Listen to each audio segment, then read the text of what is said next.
Hello everyone, তোমরা সবাই কেমন আছো? আশা করি তোমরা সবাই ভালো আছো। তো আজকে বসে গেছে তিনটে ব্লাউজ বানানোর জন্য, আর খুবই সুন্দর ডিজাইনগুলো। আমি বুঝতে পারছিলাম না যে কোনটা আমি প্রথমে বানাবো। তো যাই হোক, যে কোনো একটা আমি নিলাম, তারপরে ডিসাইড করলাম যে সবুজটাই প্রথমে বানাবো। আর ডিজাইনগুলো এতটাই সুন্দর ছিল যে একটা নিজের কাছেও একটা নতুন নতুন ডিজাইন পড়লে না নিজেরও একটা ভালো লাগে যে নতুন কিছু করছি, এটা ভেবেই খুব ভালো লাগে। তো যাই হোক, প্রথমে আমি সুতোগুলো চেঞ্জ করে নিলাম, তারপরে আমি সেলাইটা স্টার্ট করে দিলাম। ব্লাউজগুলো কেমন হয়েছে অবশ্যই কিন্তু তোমরা জানিও। প্রথমে কিন্তু আমি নীল কালারের ব্লাউজটাই নিয়েছিলাম, দড়িটা প্রথমে বানাচ্ছিলাম, তারপরে দেখলাম যে দড়িটা উল্টাচ্ছে না, কারণ কাপড়টা ছিল খুবই মোটা। তো ওই জন্য দড়িটা উল্টাচ্ছিল না বলে আমি শেষ পর্যন্ত এটা আর করলাম না, কারণ দড়িটা আমাকে গোল্ডেন যে রেডিমেড দড়িগুলো পাওয়া যায় সেই দড়ি দিতে হতো, যেহেতু এই দড়িগুলো উল্টাচ্ছে না। তো তার জন্য আমি সবুজটাই আবার স্টার্ট করলাম। দড়িগুলো কিন্তু আমি অনেকক্ষণ ধরেই উল্টানোর চেষ্টা করছিলাম, উল্টাচ্ছিল না, উল্টে আরও পাকিয়ে রেখে যাচ্ছিলো, মানে সম্ভবই না। সেটার জন্য ছেড়েই দিলাম পুরো। পিসে যদি কাপড় থাকে অবশ্যই করে কিন্তু তেরচাভাবে কেটে দড়ি করলে দড়িটা খুবই সুন্দর দেখতে লাগে, আর সরুও হয়। মানে তুমি যেমন সরু চাইবে তেমন সরু হয়, কিন্তু ওটা সোজাভাবে কাটলে ওটা ওরকম হয় না। কিন্তু কাপড়ের ক্ষেত্রে তখন একবার সোজাভাবে কাটতে হয় যখন কাপড় না থাকে। তো দেখো, ব্লাউজটা কিন্তু আমার কাটিং করাই ছিল আগে থাকতে, তোমরা দেখেইছিলে। আর এটা হচ্ছে দেখো সামনের পার্টটা আমি করছি, আর সামনের পার্টটাও মানে সামনেও একটু ডিজাইন ছিল, পেছনেও ডিজাইন ছিল। ডিজাইনটা কিন্তু আমার বেশ ভালো লেগেছে।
আর তিনটে ব্লাউজের মধ্যে দুটো ছিল পাফ হাতা, আর একটা হচ্ছে সিম্পল হাতা মানে গ্লাস হাতা। দেখতে দেখতে কিন্তু ব্লাউজটা আমার প্রায় রেডি হয়ে গেছে। হাতাটা কমপ্লিট করে ফিটিংসের সেলাইটা দিলে কিন্তু আমার ব্লাউজটা রেডি।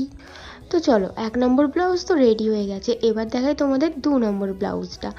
এটাও কিন্তু ডিজাইনটা খুব খুব খুব সুন্দর, কিন্তু এটা আমি যেটা মনে হয় আমার, যে এটা যারা রোগা আমাদের মতন তাদের জন্য না করাই বেটার, কারণ ডিজাইনটা যদি না খেলতেই পারলো তাহলে পরে কোনো লাভও নেই। আর কিন্তু ডিজাইনটা খুবই সুন্দর, খুবই সুন্দর।